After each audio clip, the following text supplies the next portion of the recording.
शादी के पतासे जो है बहुत ही स्पेशल मूवी है हम सब के लिए। शूटिंग के दौरान हम लोगों ने सेट पे बहुत मस्ती की है, बहुत इन्जॉय किया है। But at the same time जब हम लोगों का शूट रहता था तो तब हम लोग वर्क पे ज़्यादा कंसंट्रेट करते थे, सीन्स पे ज़्यादा कंसंट्रेट करते थे। बट एज ए बहुत ही एक फ्रेंडली एटमॉस्फेयर बन गया था शूटिंग के टाइम पे। बट जब पैकअप होता था उसके बाद खूब सारी मस्ती करते थे हम लोग, और सब लोग बहुत एक फ्रेंडली वे में साथ में रह के अच्छे से काम किए। अब ये असरानी जी और शगुफ्ता जी दोनों ही बहुत ही अच्छे एक्टर्स हैं, और टीवी में और बॉलीवुड में, सिनेमा में इनका बहुत नाम है। और इनके साथ जब हमने काम किया तो बहुत ही अच्छा लगा काम करके। इनसे बहुत कुछ सीखने को मिला। असरानी जी बहुत ही एकदम डिसिप्लिन्ड एक्टर हैं अपने वर्क में। जब वो शूट कर रहे होते हैं तो बहुत ही कैरेक्टर में घुस जाते हैं, और बहुत ही ऐसी कुछ चीज़ें थी जो उनसे सीखने को मिली, जिस हिसाब से वो कैरेक्टर में घुस जाते थे और सेट पे और डिसिप्लिन रहते थे, टाइम पर आते थे और अच्छे से करते थे। तो बहुत अच्छा लगता था उनके साथ काम करना। और शगुफ्ता जी सेम, वो बहुत ही वर्सेटाइल एक्ट्रेस रह चुकी हैं, और उन इसमें भी जो उन्होंने अपना रोल किया है बहुत ही अच्छे से किया है उन्होंने अपना रोल, और बहुत अच्छा लगा उनके साथ काम करके। नहीं, राइटर रियल लाइफ में होते हैं और किसी लाइफ में भी राइटर होते हैं क्या? आपका पॉइंट है कि मैं एक्टर बनना चाहता हूँ या राइटर बनना चाहता हूँ? अच्छा, पॉइंट ऐसा है कि मैं एक्टर ही हूँ। जब मैंने इस फील्ड में स्टार्ट किया काम, तो मैंने एज एन एक्टर स्टार्ट किया है। तो उसके बाद जब मैं सीखता गया काफ़ी 4-5 साल काम करने के बाद, फिर उसके बाद मैं जब स्क्रिप्ट पढ़ता था तो एक होता है ना, एक विज़न आता है आपके माइंड में। तो कुछ ऐसे विजन्स आते थे मेरे माइंड में कि यार ये जो डायलॉग लिखा है इसमें अगर ये लाइंस ऐड ऑन हो जाएँ तो ये ज़्यादा बेटर हो सकता है, या इस सीन को अगर इस तरह से शूट किया जाए तो ज़्यादा बेटर हो सकता है। तो कुछ विजन्स आने लगे। उसके बाद हमारा एक यूनिट है पूरा, उसमें डायरेक्टर भी हैं, ये प्रोड्यूसर हैं, एक्टर हैं। तो एक यूनिट है, हम लोग सारे मिल के काम करते हैं साथ में। तो जब हम फिल्म्स लिखते थे, जो हमारे डायरेक्टर हैं शाहिद काज़मी, वो लिखते हैं फिल्म्स खुद भी। तो जब वो लिखते थे फिल्म्स तो मैं उस पर ना सेकंड ड्राफ्ट बनाने लग जाता था खुद ही। मतलब उसको पकड़ के पढ़ता था, फिर उसमें मुझे जो चेंजेस लगता था कि ये करना चाहिए तो मैं करता था। तो वैसे ही स्लोली स्टार्ट किया। तो फिर जब शादी के पतासे लिख रहे थे तो उसमें कॉन्सेप्ट जो है इनका प्रोड्यूसर का, सजाद जी का कॉन्सेप्ट है इसमें। शाहिद काज़मी जो डायरेक्टर हैं फिल्म के, उनका इसका जो स्क्रीन प्ले है वो हम सब ने मिल के बनाया। हम सब बैठते थे, डिस्कशंस करते थे। तो उसके बाद इसको पेन डाउन मैंने किया, मतलब राइटिंग इसका मैंने किया। तो ऐसे स्टार्ट हुआ। फिर अभी एक रिसेंटली मैंने एक वेब सीरीज़ भी लिखी। तो ऐसे स्टार्ट हुआ। बट मेरा फोकस जो है वो एक्टिंग पे ही है प्रॉपरली। तो अगर आप ये राइटिंग करते हैं साथ में तो आपका विजन और स्ट्रांग होता है, आप ज़्यादा अच्छे से एक्टिंग कर पाते हैं। जो वसीम नाम का लड़का है, मतलब उस कैरेक्टर का नाम है वसीम इस फिल्म में, वो घर का सबसे बड़ा लड़का है। उनका जो मेन लीड हैं ये उसके छोटे ब्रदर हैं। ये अभी स्टडी कर रहे हैं, पढ़ाई कर रहे हैं, और वो घर का कामकाज करता है और घर का जो रोज़ी रोटी है वो उसी के बलबूते पे चलती है, क्योंकि पापा भी उसके काफ़ी एज्ड हैं, वो ज़्यादा काम नहीं कर सकते। तो उनका जो फैमिली बिजनेस है वही रन कर रहा है। तो एक मैच्योर करेक्टर है, स्ट्रॉन्ग करेक्टर है। तो जब आप इस तरह का कोई स्ट्रॉन्ग करेक्टर करते हैं तो उसके लिए आपको प्रिपरेशन करना ही पड़ता है नेचुरली। जब आपको एक मैच्योर करेक्टर करना है, अपनी एज से थोड़ा ऊपर का जब करेक्टर करते हैं तो उसके लिए एक अलग ही एक थॉट्स होते हैं। आप बात किस तरह से करेंगे, आपका जो बात करना है, आप बोलेंगे कैसे, एक मैच्योरिटी लेवल होता है कि अथॉरिटी होती है आपकी बात करने में। आप कोई भी बात करें तो लगना चाहिए कि वो उसकी अथॉरिटी है उसकी बात में। तो वो कैरेक्टर्स करने में बहुत मज़ा आया मुझे। और नहीं जी, नेचुरली पूरा बॉलीवुड जानता है कि वो एक लेजेंड है इंडस्ट्री के। तो उनके साथ काम करना, मतलब सबकी एक इच्छा होती है कि किसी बड़े से बड़े अच्छे एक्टर के साथ हम लोग काम करें। तो जब असरानी जी के साथ हमें पता चला कि हम काम कर रहे हैं तो बहुत एक्साइटमेंट लेवल बहुत ऊपर था हमारा।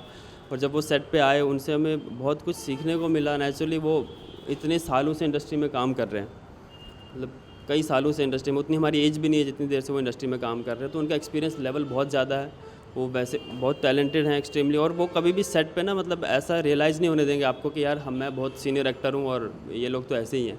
ऐसा कभी भी नहीं। मतलब उनको देख के ये एक पॉजिटिविटी आती है आपके अंदर कि यार, मतलब इस लेवल पे पहुँचने के बाद भी इतने डाउन टू अर्थ और इतने अच्छे से, जितना वो सिखा सके दूसरे को उतना वो सिखाते हैं। मतलब वो जब भी हम सेट पे बैठते थे, जब शॉट लगने वाला होता था, वो उनका सब पे नज़र होती थी कि यार ये ऐसे बैठा था, ये ऐसे बैठा था। तो वो बताएंगे कि यार आप ऐसा बोलो, ऐसा करो, ऐसा करो। तो उनका मतलब वैसा मैंने देखा नहीं कि उनके अंदर कोई एटीट्यूड या वैसी कोई बात। और उससे क्या होता है, एक पॉजिटिविटी मिलती है और आपका जो इंटरेस्ट है वो और बढ़ता जाता है इंडस्ट्री में। वेल, इसमें जो मैं रोल प्ले कर रहा हूँ वो लीड रोल जो मैं प्ले कर रहा हूँ फ़िरोज़ का, फ़िरोज़ इसमें मेरा नाम है। तो ये जो लड़का है ये बेसिकली एक गांव का लड़का है। ये बहुत ही सिंपल सा लड़का है जो कि जस्ट अभी 12th पास हुआ है। इसके कुछ बड़े सपने नहीं हैं, अभी फ़िलहाल कुछ काम नहीं करता। तो इस रोल में ये है कि सडनली ये किसी लड़की को लाइक करता है, लड़की भी इसे पसंद करती है, दोनों एक दूसरे को लाइक करते हैं, बट लेकिन अभी तक उन्होंने एक दूसरे को प्रपोज़ नहीं किया है। और टू देयर सरप्राइज़ उन लोगों की सडनली शादी करवा दी जाती है, उनको पता नहीं है, बट उनके घर पे रिश्ते आते हैं और उनकी शादी हो जाती है। तो एक कम एज में 12th पास, जस्ट अभी 12th पास हुआ है और उसने अभी कुछ काम नहीं किया है और उनकी शादी हो गई है, तो एक रिस्पॉन्सिबिलिटी उनके ऊपर आ जाती है। और फिर उसके बाद की जर्नी बताई गई है कि कैसे शादी के क्या कॉन्सिक्वेंसेस रहते हैं, फैमिली में क्या नोक-झोंक जो छोटी मोटी चलती रहती है, वो फिर आगे की स्टोरी आती है।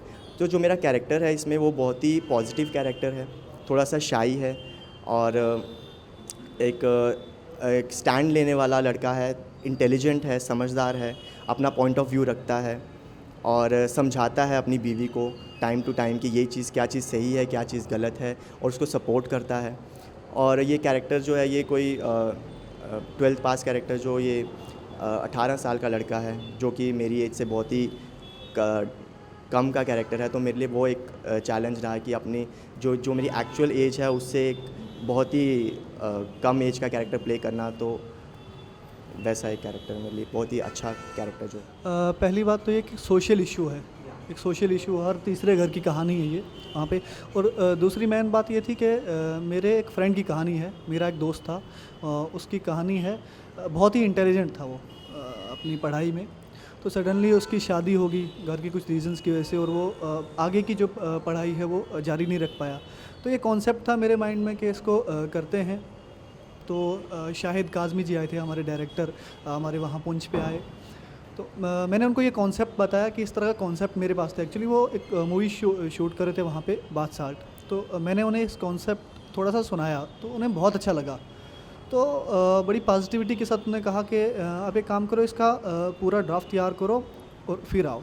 तो अचानक से मैंने जब स्टोरी मैं जब आया, जब शाहिद सर को मैंने सुनाई स्टोरी और तारिक भाई को सुनाई, तो इन्होंने जब लिखना शुरू किया, एक इंटरेस्टिंग सी स्टोरी लगी। और फिर मैंने को कहा कि इसको मैं जो है प्रोड्यूस करता हूँ, मैं खुद ही प्रोड्यूस करता हूँ, तो आगे का सफ़र जो है वो हो गया इसमें। देखिए एक इशू है आज का, एक तो सोशल इशू वो बोलना चाहूँगा, दूसरी जो चीज़ है कॉमेडी है, सटायर कॉमेडी है, हल्की कॉमेडी है। ऐसा भी नहीं कि आप ठाके मार के हंसें, कि ज़बरदस्ती पंच नहीं डाले के, एक सटायर कॉमेडी है, नेचुरल कॉमेडी है। और दूसरी है कि दो इश्यूज़ हमारे कंट्री के हैं, एक एजुकेशन और दूसरा एम्प्लॉयमेंट, अनएम्प्लॉयमेंट और एजुकेशन, दो इश्यूज़ हैं। हमने दोनों इश्यूज़ को टच किया है। और जहाँ तक मुझे लगता है कि एक सिंपल सा मैसेज है कि एक सोशल मैसेज हमने जो एक मैसेज है वो कन्वे किया society in the means of entertainment के माध्यम से हमने एक सोशल मैसेज लोगों तक पहुंचाने की कोशिश की है। एक फ़िल्म है और इस फिल्म की एक और ख़ासियत है, हमारे चूँकि जहाँ पे मैं रहता हूँ वहाँ पे 300 किलोमीटर तक आपको सिनेमा नहीं मिलेगा, सिनेमा हॉल नहीं मिलेगा इनफैक्ट वहाँ पे। तो इस फिल्म में एक कश्मीरी कल्चर है, दो फैमिलीज़ हैं, एक कश्मीरी कल्चर है और दूसरा आपको डोगरा कल्चर, पहाड़ी और पंजाबी कल्चर जो है ना मिला के ये देखने को मिलेगा, दो कल्चर्स देखने को मिलेंगे। और उन कल्चर्स के बीच में, उन दो फैमिलीज़ के बीच में, कश्मीरी और डोगरा फैमिलीज़ के बीच में जब दोनों फैमिलीज़ मिलते हैं, कुछ कंट्रोवर्सीज होती हैं, छोटी छोटी नोक झोंक होती है, उसमें जो मज़ा है, हल्का फुल्की कॉमेडी है, वो बहुत ही इंटरटेन करती है। और स्माइल के साथ आप उस पिक्चर को जो देखोगे, हल्की सी स्माइल के साथ। ये जो मूवी है ये प्राइमरली जम्मू में ज़्यादा शूट हुई है और कुछ पोर्शंस जो हैं सॉन्ग्स के वगैरह वो कश्मीर में थोड़े बहुत शूट हुए। तो जम्मू में जब हम शूट कर रहे थे तो ऑब्वियसली वो मेरा होम टाउन है जम्मू कश्मीर, तो वो एक उस जगह के साथ एक कनेक्शन है। तो वहाँ पे जब भी शूट करते हैं तो बहुत ही रिलैक्स फील होता है, बहुत ही मतलब स्ट्रेस फ्री हमें महसूस होता है और शूट बहुत ईज़ के साथ हो जाता है, तो अच्छा लगता है वहाँ पे शूट करना। अभी फ़िलहाल कल ही हम लोगों का पैकअप हुआ है, हम लोग एक वेब सीरीज़ का शूट कर रहे थे। हाँ, एक हॉरर वेब सीरीज़ है, तो उसका भी कल शूट ख़त्म हुआ है। तो लेट्स सी, अभी कुछ फ्यूचर प्रोजेक्ट्स हैं लाइंड अप, तो उन पे वर्क चल रहा है अभी फ़िलहाल। ये मैं वैसे ही बताने वाला था कि जब वो बोल रहे थे कि आपने क्वेश्चन पूछा था, मैंने कहा क्वेश्चन वहाँ पूछते हो, मुझ तक जब तक माइक पहुँचता है लास्ट पे क्वेश्चन पूछते हो कि यार अभी अच्छा आपने कितना एंजॉय किया। तो ये 2-3 क्वेश्चन जो मेरे माइंड में घूम ही रहे हैं। एक तो एंजॉयमेंट वाला, पहले एंजॉय तो नेचुरली सेट पे करते ही हम लोग। जब भी पैकअप होता है, क्योंकि 15-20 दिन का शूट होता है हमारा, तो जब फाइनल डेली पैकअप होता है तो उसके बाद एक मस्ती, क्योंकि हमारा जितना भी यूनिट है बिल्कुल यंग जनरेशन है, मतलब हम सारे एज मेट ही हैं, तो हम लोग बहुत इन्जॉय करते हैं सेट के बाद। तो ये तो नॉर्मल सी एक कॉमन थॉट है कि सेट पे एंजॉयमेंट तो होता ही है। दूसरा क्वेश्चन था आपका कि लोग ये फिल्म देखने क्यों जाएँ, इम्पोर्टेंट क्वेश्चन है। इस फिल्म में 2 कल्चर हैं, एक कश्मीरी कल्चर जो JNK का सबसे फेमस कल्चर है, और दूसरा डोगरा कल्चर। नॉर्मली हम लोगों ने फिल्मों में पंजाबी कल्चर बहुत देखा है, क्योंकि पंजाब का कल्चर जो है पूरे वर्ल्ड वाइड अभी देखा जाता है। जो डोगरा कल्चर है वो काफ़ी सिमिलर है पंजाबी कल्चर के, बट अभी तक इतना नोटिस में नहीं आया है वो कल्चर। तो जो कश्मीरी कल्चर है वो नोटिस में आया है, डोगरा कल्चर नहीं आया है। तो ये दोनों कल्चर्स की कहानी है। एक फैमिली जो है वो कश्मीरी फैमिली से बिलोंग करती है और दूसरी जो है वो डोगरा कल्चर की। तो उनमें मैरिज का जो प्रोसेस है, जो एक कल्चर से दूसरे कल्चर में लड़की शादी करके जाती है, तो वहाँ पे एडजस्ट करने में उसको कितनी प्रॉब्लम्स होती हैं, वो कैसे एडजस्ट करती है, दूसरी फैमिली उनको कैसे, वो घरों में जैसे तानाशाही वो होती है ना, नोक झोंक होती है, जो ताने मारे जाते हैं कि यार तुम वहाँ से आए हो, तुम ऐसे हो वैसे हो, कुछ बातें बनाई होती हैं ऐसी फैमिलीज़ ने। तो वो सारी नोक झोंक, वो सारी चीज़ें बहुत अच्छी लगेंगी, और कल्चर वहाँ का आपको देखने को मिलेगा। और जो कश्मीर की ब्यूटी तो आपको पता ही है, जम्मू कश्मीर की, तो जो गाने हैं वहाँ पे शूट हुए हैं, तो ये सारी चीज़ें इसमें हैं। एक ह्यूमर है, एक कॉमेडी, एक स्टायर है, तो ये सब चीज़ें आपको अट्रैक्ट करेंगे। आप 1.5 घंटे में बोर बिल्कुल नहीं होंगे, ये मैं प्रॉमिस कर रहा हूँ आप। हाँ, हमारे माइंड में ये चल ही रहा था कि शादी से रिलेटेड कुछ टाइटल होना चाहिए, तो हम लोग अलग अलग बना रहे थे, कुछ टाइटल्स अलग अलग नाम बता रहे थे। क्या क्या बना रहे थे? शादी के लड्डू, पता नहीं शादी की जलेबियाँ, कुछ ऐसे ऐसे बनाए जा रहे थे। फिर ये इन्होंने बोला कि शादी के पतासे, अर्जुन भैया ने बताया कि एक टाइटल ये है, ये अच्छा लग सकता है, क्योंकि यहाँ पे बताशे बोलते हैं आई गेस, है ना, तो हमारे वहाँ पतासे बोलते हैं, जो एक मिठाई होती है जो शादी में बांटी जाती है। तो ये बोलने कि ये टाइटल तो सबको बहुत कैची लगा, टाइटल शादी के पतासे एक कैची सा टाइटल लगा, तो हमने डिसाइड किया, फिर हम लोगों ने अप्लाई किया और हमें मिल गया टाइटल। तो कोई ज़्यादा बड़ी कहानी नहीं है इसके पीछे। मूवी का थीम जो है वो शादी पे भी बेस्ड है, तो सब लोग सोच रहे थे कि शादी से रिलेटेड कोई टाइटल हो, तो शादी के लड्डू ये भी हो चुका है, शादी के साइड इफ़ेक्ट ऐसा भी हो चुका है। तो मैं सोच रहा था कि कुछ अनयूजुअल हो, थोड़ा कैची हो, जो पहले सुना ना हो, थोड़ा हटके हो, क्योंकि आजकल ट्रेंड ही ऐसा है कि जितना नाम कैची होगा उतना लोग ज़्यादा एक्साइटेड होते हैं देखने के लिए।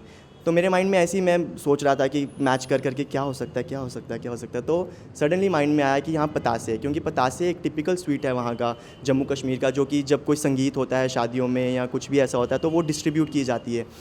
तो मुझे लगा कि ये बहुत ही एक ऐसी वर्ड है, चीज़ है, जो जिससे लोग आम लोग जो है वो इजीली कनेक्ट करेंगे। और दूसरी बात ये कि शादी के पतासे एक किस्म से आप टॉन्ट भी आप बोल सकते हो कि जैसे शादी के पतासे, इट्स मोर ऑफ शादी के स्यापे।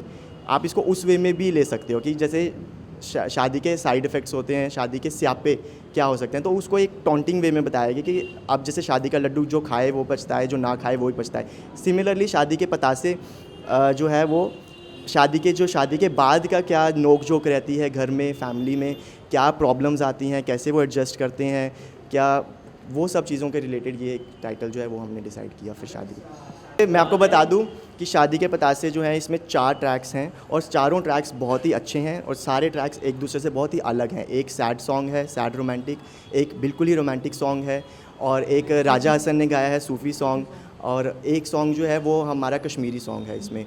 तो तीनों सॉन्ग्स, चारों सॉन्ग्स ये अलग अलग वैरायटी के हैं और एक अच्छे मतलब बहुत ही अच्छे एल्बम जो है वो क्रिएट होकर आई है इसमें। आप सॉन्ग सुनिए ना थोड़ा। ठीक है, वहाँ पे कि उसके दरवाजे पे तुम्हारा वेट करूँगी, तो जो बोलेगी वो तुम पे वार दूँगी, मतलब लड़की बोल रही है। तो ये एक, हाँ, तो एक सैड सॉन्ग है, ये भी वहाँ का फोक है। मुझे ये गाना बिल्कुल भी नहीं आता, इसकी जो कंपोजिशन है बहुत टफ है, हमारे सिंगर ने बहुत अच्छा गाया हुआ है। तो और भी 2 ट्रैक है हमारे फिल्म में, एक राजा हसन जी ने गाया और एक रिश्ता ट्रैक है। जो सॉन्ग है हर मुख बरतल, कश्मीरी सॉन्ग है, फोक सॉन्ग। ये सॉन्ग, इसकी लिरिक्स जो कश्मीर की बहुत बड़ी शायरा थी, हब्बा खातून उनका नाम था, वो ये सॉन्ग गुनगुना रही थी, बाग में चल रहे थे। वहाँ के जो उस टाइम के शाह थे, नवाब जिनको कहते हैं, शाह यूसुफ चक, वो वहाँ से गुजर रहे थे। जब उनके कानों में ये आवाज़, उनकी सुरीली आवाज़, ये लिरिक्स पढ़े तो इतने वो शिद्दत के साथ उसको सुनने लगे, और उस जगह पे उन्होंने कहा कि कहाँ से ये आवाज़ आ रही है, तो उस जगह पे पहुँच के उन्होंने बाद में उन्होंने शादी कर ली थी सॉन्ग पढ़ के। विश तो ये करना चाहेंगे ज़्यादा से ज़्यादा लोग आएँ और फ़िल्म को देखें और हमारा जो पैगाम है, हमारा जो असल मकसद है वो ये कि अपना जो एक तो हम अपना जो पैगाम है वो लोगों तक पहुंचाना चाहते हैं, एक वो पहुंचे, और दूसरी बात ये कि हमने जो कोशिश की है, इस फ़िल्म की जो मेहनत की है वो लोगों तक ज़्यादा से ज़्यादा पहुँचे। एक्चुअली हमारी फ़िल्म जो है ज़्यादा से ज़्यादा लोगों तक पहुँचे, ये हमारी विश रहेगी। मैं लोगों को ये बोलना चाहूँगा कि ये एक जो मूवी है ये लाइट हार्टेड कॉमेडी ड्रामा है और ये फुल ऑन एंटरटेनिंग मूवी है, क्योंकि आज की ऑडियंस यही चाहती है कि वो जब थिएटर में जाए तो वो रिलैक्स हो जाए, एंटरटेन हो। तो ये एक मूवी जो है ये आपको उसी तरह से रिलैक्स फील कराएगी, entertain at the same time इसमें जो ह्यूमर है, कॉमेडी है, वो आपको एंटरटेन करेगी। तो ऑडियंस को साथ में ह्यूमर के साथ साथ उनको मैसेज भी मिलेगा। तो एक सिंपल सी स्टोरी है जिसे हर एक ऑडियंस रिलेट कर पाएगी अपने आप को। तो ऑडियंस थिएटर्स में जाएं, मूवी देखें और हमें अपना फीडबैक दें कि आपको मूवी कैसी लगी। विश यही है कि आप ये फ़िल्म देखने जाएं, क्योंकि आप ये फ़िल्म देखने जाएंगे तो ये bollywoodhelpline.com के थ्रू जितने भी लोग हमें देख रहे हैं वो सब लोग ये फ़िल्म देखने जाएंगे। और फ़िल्म के बारे में हम लोग बता चुके हैं। मेरा ये प्रॉमिस है आपसे कि 1.5 घंटे में आप लोग बोर नहीं होंगे, आप लोग एंटरटेन ही होंगे। और आप जाइए, ये फ़िल्म देखिए और इस हमें फ़ीडबैक दीजिए। आपका फ़ीडबैक बहुत इंपॉर्टेंट है हमारे। कल आया मेरा कि ऑडियंस का रिस्पांस जो है बहुत इंपॉर्टेंट है। मैंने अभी तक देखा नहीं, आज ही रिलीज़ हुआ है, शायद आपने पढ़ लिया है ना। मैंने नहीं देखा है सच में। तो ये जो मैंने बोला था कि ऑडियंस का जो रिस्पांस है वो बहुत इंपॉर्टेंट होता है। जब भी आप कोई काम करते हो तो आप अपने पॉइंट ऑफ व्यू से करते हो, अपने थॉट्स के हिसाब से काम करते हो। आपको पता नहीं है कि लोगों को अच्छा लगेगा या नहीं लगेगा, क्योंकि आपको अच्छा लग रहा होगा, आपको लगेगा कि सबको अच्छा ही लग रहा होगा, लेकिन हर एक इंसान का अलग अलग पॉइंट ऑफ व्यू होता है। तो जब लोग जज करके आपको बताते हैं कि यार ये काम ऐसे हो सकता था या इतना अच्छा है या इसमें और इम्प्रूवमेंट हो सकती है, तो आपको आगे काम करने में बहुत आसानी होती है। जब आप नेक्स्ट कुछ भी प्रोजेक्ट करते हैं तो आपके माइंड में ऑडियंस के वो रिव्यूज़ चल रहे होते हैं, तो आपका माइंड जो है और ब्रॉड होता जाता है काम करने के पॉइंट ऑफ व्यू से। इसीलिए मैंने ये बोला था कि ऑडियंस का रिस्पॉन्स बहुत इंपॉर्टेंट है। खासकर ये फिल्म फिर भी देखा जाए कि हमारे जो आर्टिस्ट हैं बहुत अच्छा काम किया इन्होंने। तारिक भाई ने जितना अच्छा लिखा, बहुत अच्छा काम किया तारिक भाई ने, जितना अच्छा लिखा है, जितना अच्छा एक्ट किया है, उससे अच्छा इन्होंने संभाला है सेट पे जो पूरी चीज़ों में, क्योंकि इन्होंने लिखी थी फिल्म तो इनको पता था कहाँ पे क्या क्या चीज़ है। तो इन्होंने बहुत ही अच्छी तरीके से पूरे यूनिट को संभाला। इनफैक्ट अगर मुझे भी कोई चीज़ समझ नहीं आ रही थी, मैं भी इनको कान में पूछता था आगे क्या हो रहा है। बहुत अच्छा काम किया इन्होंने, बहुत अच्छा।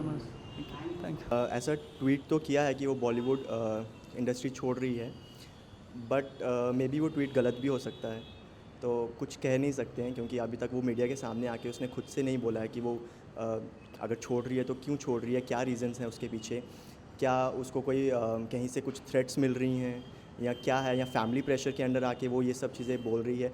तो अभी कुछ उसके इस ट्वीट का कुछ भी रीज़न हो सकता है, क्या पता वो मजाक हो या क्या पता वो कुछ कोई स्ट्रैटेजी हो, कुछ अपने आने वाले किसी प्रोजेक्ट को लेके, या कुछ भी मीडिया टेंशन के लिए कुछ भी हो सकता है।